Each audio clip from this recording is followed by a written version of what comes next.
by a child care facility. So has there been, I know that's one of the questions that we're talking about, has there been some preliminary thoughts as to how we might reconcile these differences, if we need to reconcile these differences?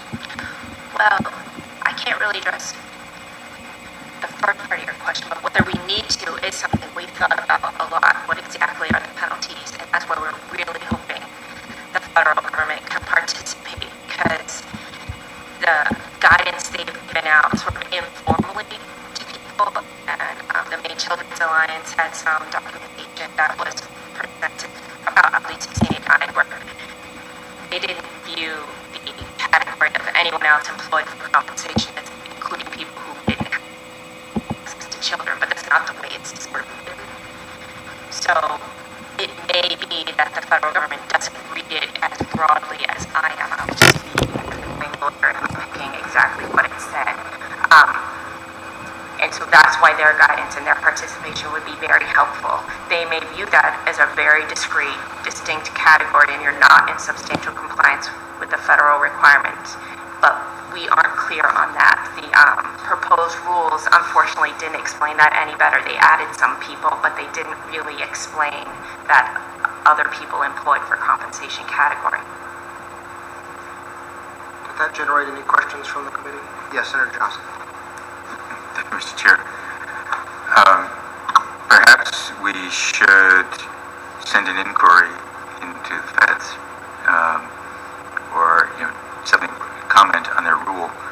I think what we would like clarity on is if we direct within our rulemaking or statute that a child care provider shall not leave plumber, postman, etc., who they may, someone they may compensate, in the case of a plumber, for instance, and who would fall under the description of employed by a child care provider for compensation, including contract or self-employed individuals. A plumber might fall under that. I'd be concerned that we obviously not have people who have access to the home have unsupervised access to the children unless they've been background checked. But I think we need a way for addressing that concern reasonably for providers. Can they wait 45 days and ask a plumber to have a background check done in order to fix a plumbing issue? Obviously they cannot. But I think if we were to bring certainty to their requirement placed upon them to not leave that person in the presence of children unsupervised, we then still have the question whether federal law would consider the proposed rules would consider that acceptable, because there's some uncertainty what's meant when they say including contract employees or self-employed.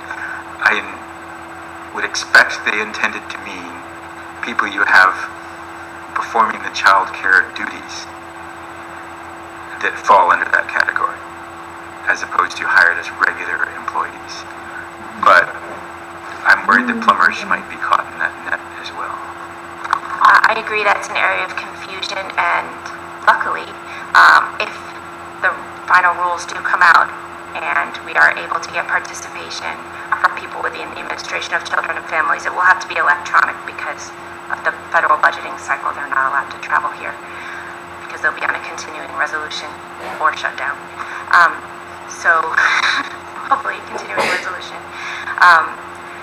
But they did specifically ask if we could please send questions ahead.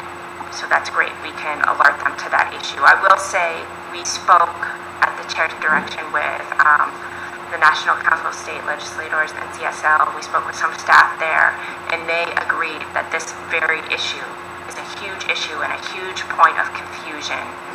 They were quite infuriated, actually. So I'm hoping the comments for the federal rules were due in February, so we can't actually add them. But I'm hoping because of that level of outrage and they knew about that issue, that comments were submitted. So I'm hoping there will be clarity, but can't guarantee it. Representative.